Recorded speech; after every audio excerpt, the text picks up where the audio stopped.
Very kind and thorough introduction. Prime Minister Lawrence Wong, Senior Minister Lee Hsien Loong, Sir John Chipman, of course, Your Excellencies, ladies and gentlemen. I thank the International Institute for Strategic Studies for convening this open, frank, and constructive conversation on pressing strategic issues confronting our region. I also thank the government of Singapore, especially Prime Minister Wong and Senior Minister Lee, for providing an environment that is conducive to this dialogue. The notion of Shangri-La conjures up a mystical sense of tranquility, of free souls living in peace and harmony. And it may sound like a wishful concept, but it is symbolic of a continuing dream, an international community that lives in peace, upholds the rule of law, and enables all nations to thrive in pursuit of their respective aspirations. We Filipinos are paragons of this dream. Our history reflects our commitment to the values that engender amity, fraternity, and sovereign equality amongst nations. Our commitment to peace and to the rule of law inheres in how we have defined our sovereign home. When we established our Commonwealth in 1935, we put together a constitution that defined our territory in accordance with the international treaties that became the basis of our archipelagic unity.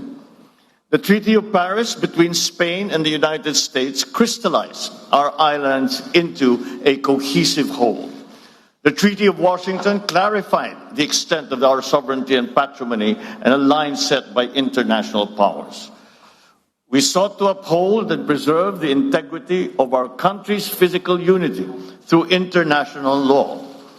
Together with others, we put forward the Archipelagic Doctrine, which regards all archipelagic states as a single unit, with the waters around, between, and connecting their islands, irrespective of their breadth and dimension, forming part of their internal waters. This doctrine has since been enshrined in the 1982 United Nations Convention on the Law of the Sea, or the UNCLOS.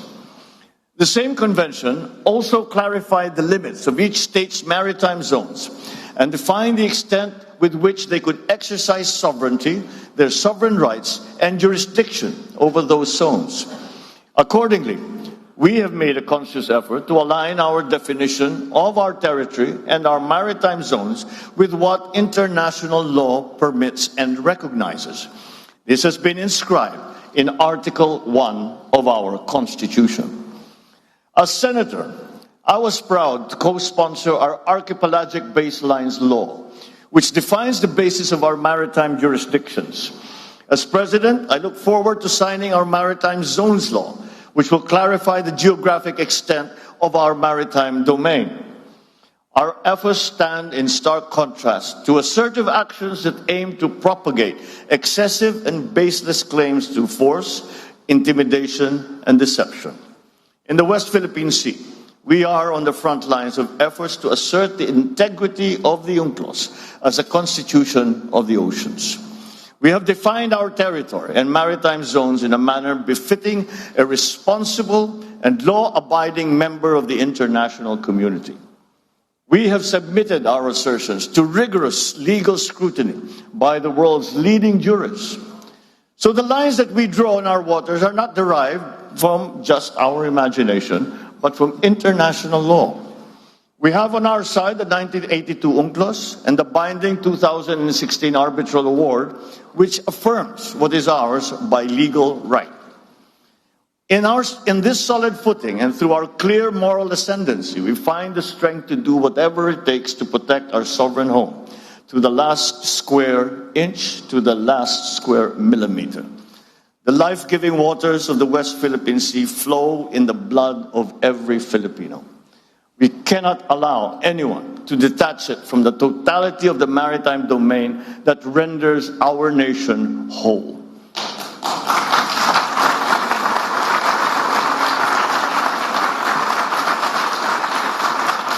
As President, I have sworn to this solemn commitment from the very first day that I took office. I do not intend to yield. Filipinos do not yield.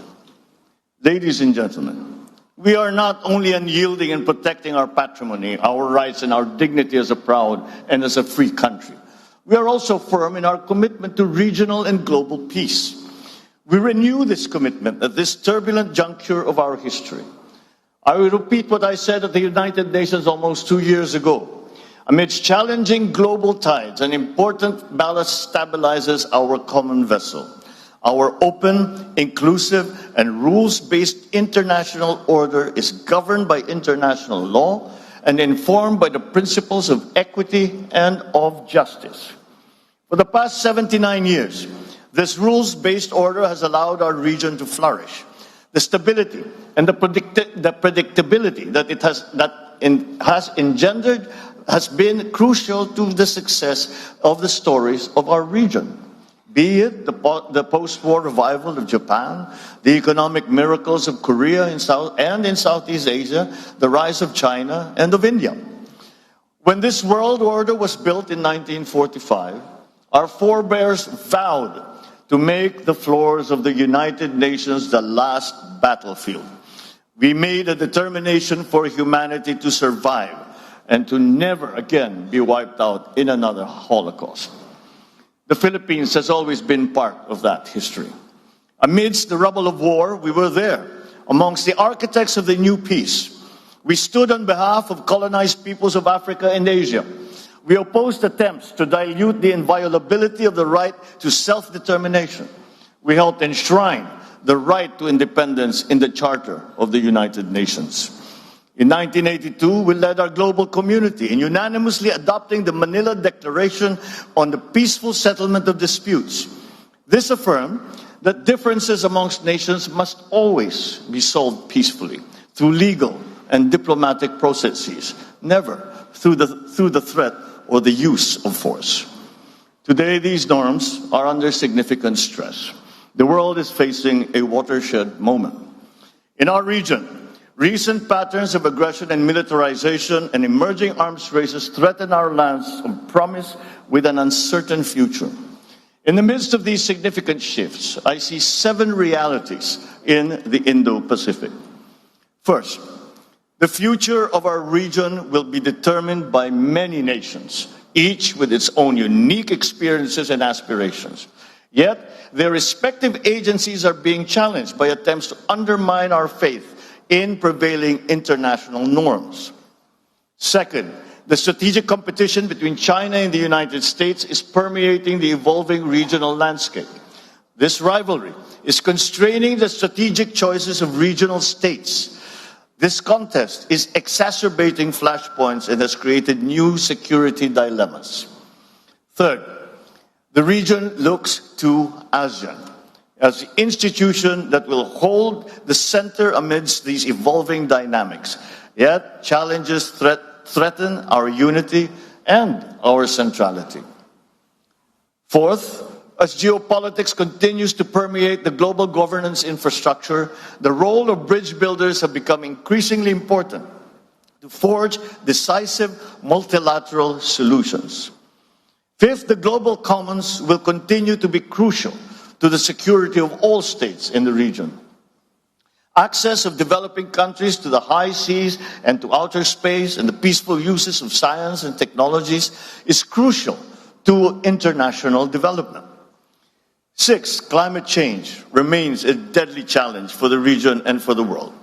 It is the first truly global threat, and for the first time, we face a crisis that affects every single human being on Earth and requires action from every single human being as well. And finally, the development of advanced technologies is rapidly transforming human life and experience. These technologies will solve many of our old problems, but they are so powerful that they also have the potential to disrupt our political and our social orders. These 7 realities muddle the waters that we have to navigate in our collective journey as a community of nations. We cannot reverse course. We must persevere. We must push through. The current juncture does not call for a revision of the regional order. Instead, it calls for the reaffirmation of the wisdom of San Francisco in 1945, of Bangkok in 1967, and of Manila in 1982. Let us return to San Francisco and reaffirm the sovereign equality of all states. We must reject unjust narratives that seek to subsume distinct national interest in a so-called major country dynamic, which seeks to impose a hierarchy amongst nations. Those who came before us worked painstakingly throughout the last century to bury the era of spheres of influence and of buffer states. We should not allow its ghost to haunt our region once again. Let us also return to Bangkok and support ASEAN's effort to build a rules-based, people-oriented, and centered on regional community. Any state that professes a stake in the continued peace and stability of this region must respect ASEAN centrality, not only with words, but with action. All partnerships and arrangements must never displace or dilute, but rather uphold and complement ASEAN's central role. So let us return as well to Manila and reaffirm our common understanding of how international law governs the peaceful settlement of disputes. Amidst misleading narratives that seek to discredit international legal procedures, there is a need to reaffirm that those modalities are an expression of good faith. They are a service to the progressive development and codification of international law. They are never an unfriendly act. Ladies and gentlemen, the past inspires the needed clarity and foresight to confront the challenges of the present and to build a future to which we all aspire. From the achievements of San Francisco, Bangkok, Manila, we as a region draw our abiding compass. First, the sovereign equality of states must remain sacrosanct. Second, ASEAN and ASEAN-led processes must remain central. Third, the rule of law and the integrity of multilateralism must prevail. These three constants guide our efforts to prepare ourselves for the challenges ahead. We need to begin by resoundingly rejecting misguided interpretations that paint our region as a mere theater of geopolitical rivalries. We are not mere bystanders to unfolding world events. We are the actors that drive those events. We are the main characters in our collective story. We are the owners of the narratives of our regional community. Thus, we reject any attempt to deny strategic agencies, especially by force, that seek to subordinate our interests to anyone else's. China's determining influence over the security situation and the economic evolution of this region is a permanent fact. At the same time, the stabilizing presence of the United States is crucial to regional peace. It's never a choice. Both countries are important. The continued stability of this region requires China and the United States to manage that rivalry in a responsible manner. Pending the total elimination of nuclear weapons, China and the United States have a unique responsibility to undertake concrete measures to reverse the recent increase in nuclear stockpiles and to alleviate the risks of nuclear conflict. For a long time, nuclear disarmament, the nuclear disarmament discourse has focused on the Euro-Atlantic. Together with our strategic partners, Australia and Japan, the Philippines has been seeking to bring Indo-Pacific issues to the fore. We promote nuclear risk reduction in the region through the ASEAN Regional Forum. We push for the negotiations for a fissile material cut-off treaty at the United Nations. We will not waver in these efforts. Our work towards a world free of nuclear weapons is rooted in our desire to extinguish the last vestiges of the Cold War. Yet the danger of regional regression towards Cold War thinking has never been more pronounced. It has become even more crucial for us to assert that the future of our region will be driven not by one or two powerful countries, but by all of us. Peace, security, and stability are the business of all countries. The interests and responsibilities of all states in the community of nations must always be acknowledged. All our voices must be equally heard. As a Pacific nation, the Philippines shares with our eastern kin the same experience of a climate-vulnerable country. It is clear to us that the Pacific Island states must become part of any meaningful discussion regarding the future of our region. It's time to put the Pacific back into Indo-Pacific.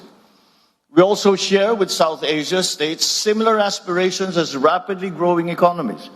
Their continued development rests upon the maintenance of peace and stability in the Indian Ocean region.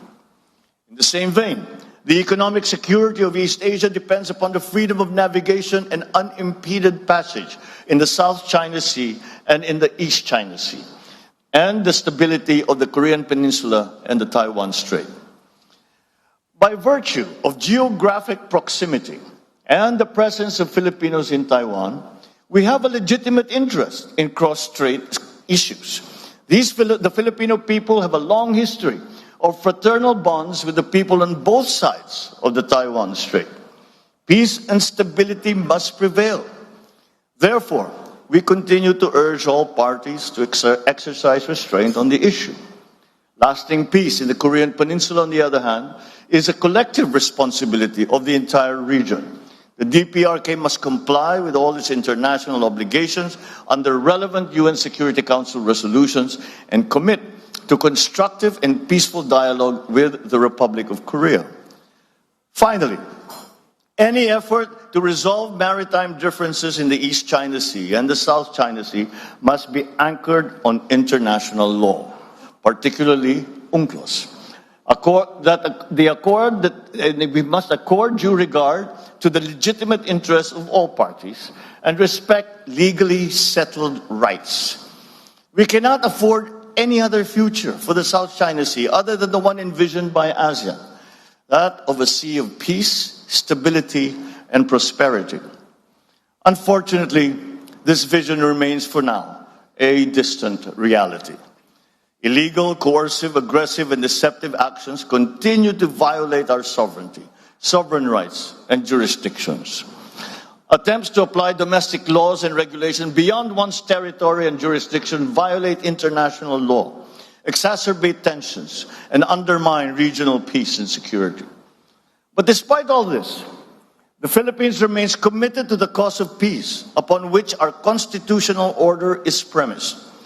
We are committed to addressing and managing difficult issues through dialogue and through diplomacy. The 1982 UNCLOS and the binding 2016 arbitral award provide a solid foundation for the peaceful resolution and management of disputes.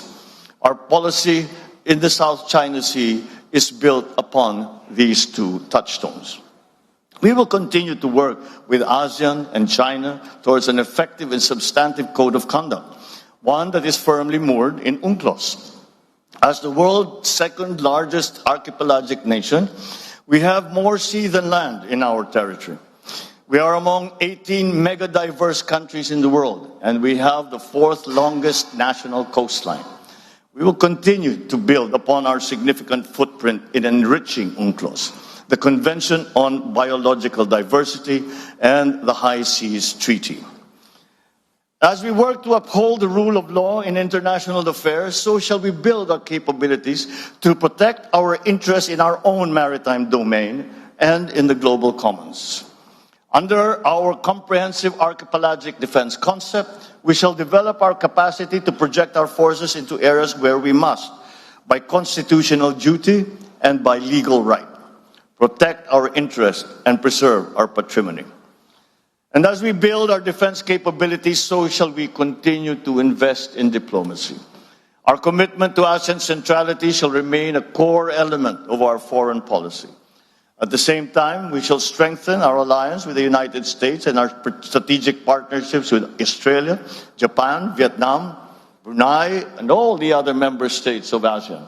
We will also pursue more robust collaboration with friends such as the Republic of Korea, India, amongst others. Collaborative endeavors among a few states that share specific interests built into pillars that support the architecture of regional stability. It is in this spirit that we pursue trilateral collaboration with Indonesia and Malaysia in the Celebes Sea. It is the same rationale behind our broader cooperation with Australia, Japan, and the United States in our exclusive economic zone. Last month, the Philippines, Japan, and the United States adopted our joint vision statement on enhancing economic cooperation and contributing to regional peace and security through trilateral cooperation. These partnerships reflect our commitment to preserving, defending, and strengthening the rules-based regional order. And yet the scope, the depth, the breadth of the challenge that our region now faces requires our collective, our inclusive, and our decisive action. Addressing the realities of our regional security landscape requires our greater collective political will. Let us begin by realizing the vision set for us by leaders past. In 1976, 5 leaders of Southeast Asia, including my father, signed the Treaty of Amity and Cooperation in the Southeast Asia, or the TAC. This landmark treaty is meant to promote perpetual peace, everlasting amity, and cooperation amongst nations. Its goal is to contribute to their strength, the solidarity, and closer relationship. The TAC's provisions were relevant then, and they remain relevant to this day. It is no wonder then that the 54 parties from all regions of the world, many of which are represented in this dialogue, have now acceded to this landmark instrument, with nearly a dozen more countries expressing their desire to be bound by the TAC's tenets. This indicates that all stakeholders in the future of this region are committed to peace. It is timely for parties to consider how this treaty can help address the geopolitical and geoeconomic issues facing the region today and the looming challenges ahead. So as we look to the future, let us breathe new life into this noble purpose and the principles of these treaties. Ladies and gentlemen, beyond the regional horizon, we recognize the importance of upholding multilateralism. It remains the single viable platform for collective action against transcendent global challenges. We must therefore step back from the precipice of paralysis. We should transcend geopolitics, find common ground, work to strengthen global institutions. This requires active leadership on the part of middle powers, which have the capacity to cross political and ideological lines, forge genuine consensus, and lead credible efforts towards decisive multilateral solutions. I am proud of the Philippines' efforts to build bridges on issues ranging from climate action to disarmament and non-proliferation, from sustainable development to equitable global health cooperation. In all our multilateral engagements, we seek to bridge global conversations with our unique regional perspectives. Just as Indo-Pacific states must determine our own destiny, so too must we be active participants in charting the future of the world. We must shape the rules. We must build those bridges. It is in this context that we are actively seeking to amplify Indo-Pacific voices in the context of global conversations on the issue of lethal autonomous weapon systems. We likewise seek regional consensus regarding the development of norms of responsible behavior in outer space and in cyberspace. We will bring our experience as a trusted partner, credible pathfinder, and committed peacemaker when elected to the United Nations Security Council for the term of 2027 to 2028. My country has come a long way in our painstaking, often difficult, but steady journey towards the fulfillment of our people's aspirations. Despite daunting challenges and our increasing vulnerabilities, we remain on track to achieve our goal of a high-income economy and a prosperous country by the year 2040, a place where Filipinos live strongly rooted, comfortable, and secure lives. Our strong potentials come with an inevitable rise in our global standing. Just as we have done in the past, we will embrace our role in this region and around the world with a sense of purpose. We are determined to be a force for the good, a force for peace, a champion of regional and global unity, a staunch defender of the rules-based international order. The Indo-Pacific holds much promise as the fastest growing economic hub and the largest contributor to global growth. That premise must be kept alive. Furthermore, that promise must be fulfilled. Geopolitics must not distract us from our fundamental duty as civil servants, as public intellectuals, as statesmen, to deliver for our people and to safeguard the future of the coming generations. This is the reason why we strive for stability, for security, and for peace. This, ladies and gentlemen, is our core purpose, our collective commitment, our calling. It is for this most noble of causes that we must come together to win the future of our region and to make a better world. And with your help, with our partnerships, with the alliances that we forge, we will make it happen. Thank you and good evening.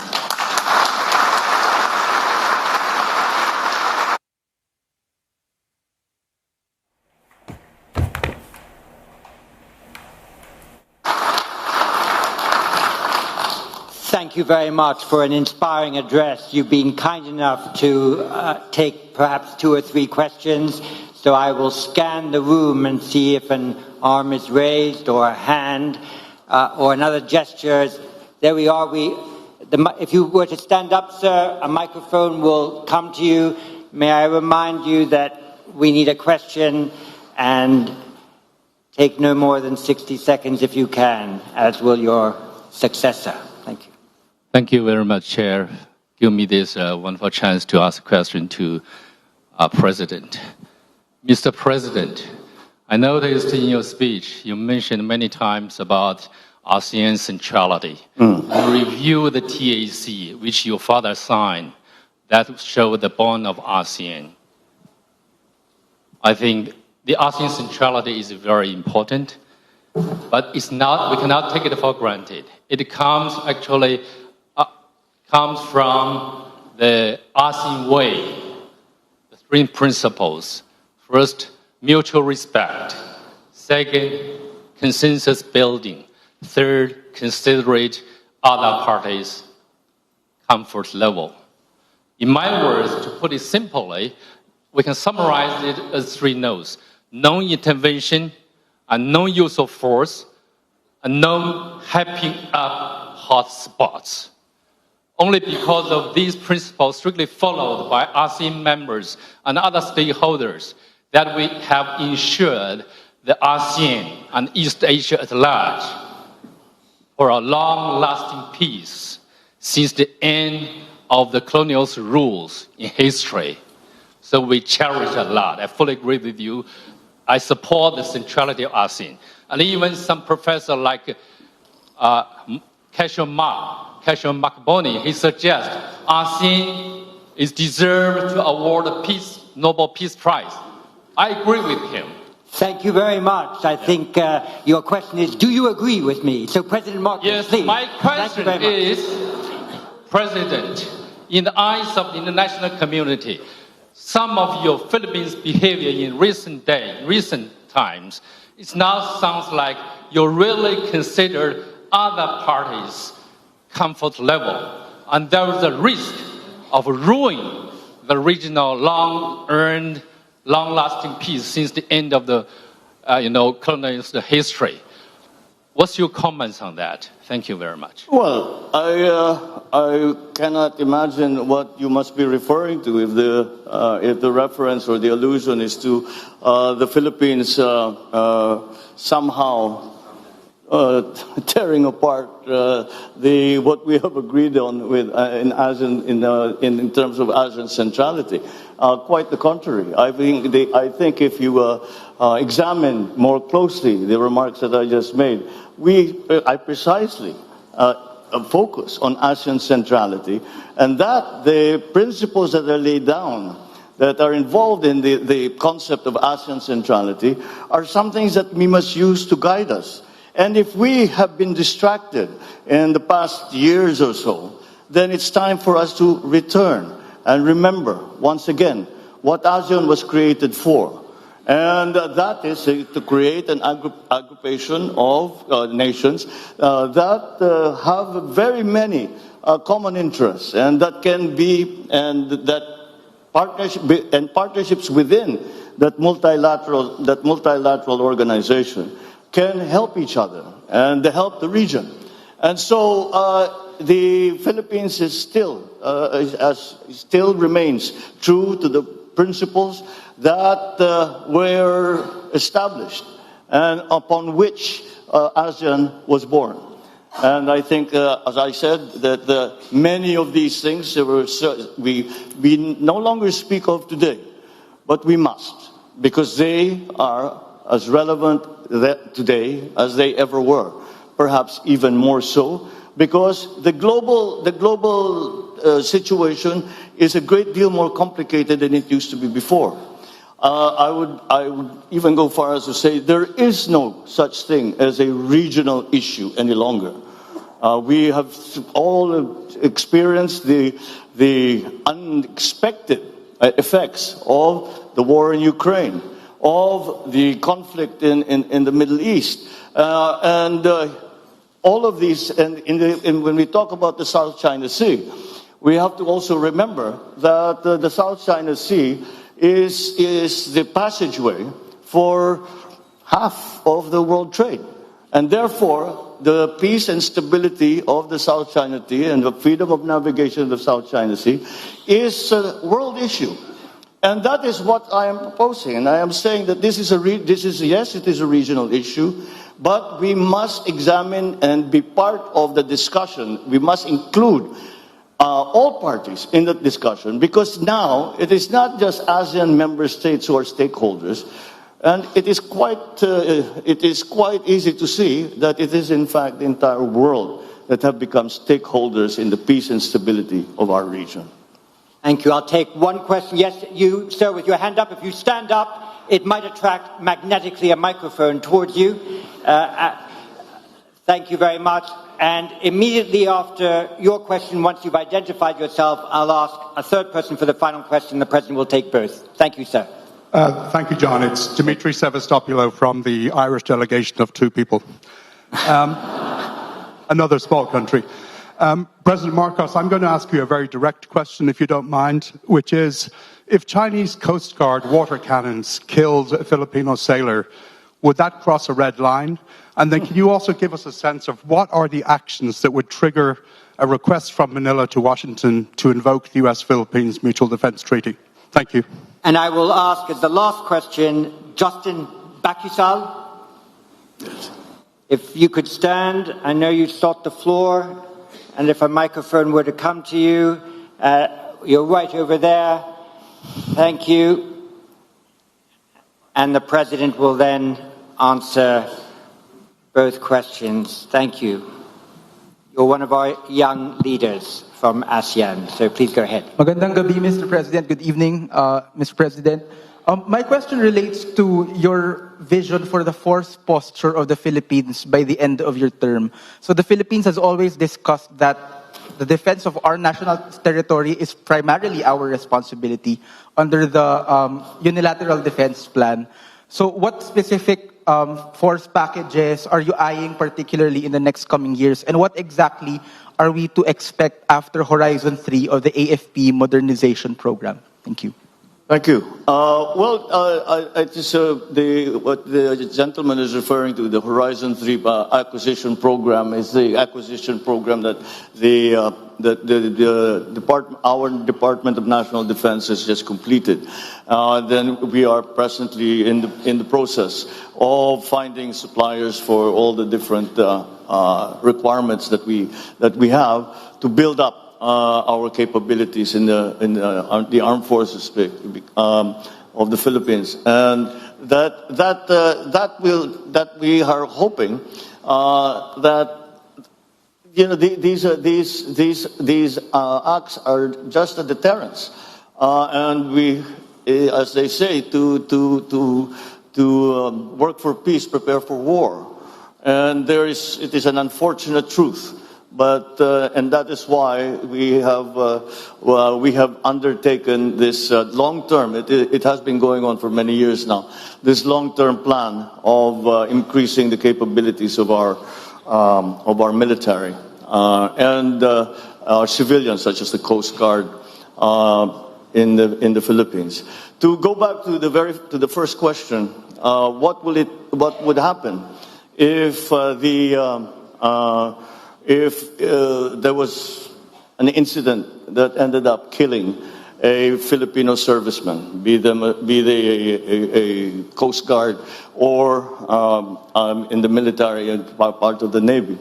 Well, that would be that would certainly increase the level of response, and if by a willful act on a Filipino, not only serviceman, but even a Filipino citizen, if a Filipino citizen is killed by a willful act, that is, I think, very, very close to what we define as an act of war, and therefore we will respond accordingly. And our treaty partners, I believe, also hold that same standard for when the actions, with the joint action, will be undertaken in support of any such incident in the Philippines. Once we already have suffered injury, but thank God we have not yet gotten to the point where any of our participants, civilian or otherwise, have been killed. But once we get to that point, that is certainly, we would have crossed the Rubicon, certainly crossed the Rubicon. Is that a red line? Almost certainly it's going to be a red line. Mr. President, you have helped us to set the agenda, you have provoked our thinking, you spurred us to action. That is the keynote speech that we needed. That is the keynote speech that we got. You have sung for your supper. I think it's time for you to enjoy it. Thank you, sir. Thank you.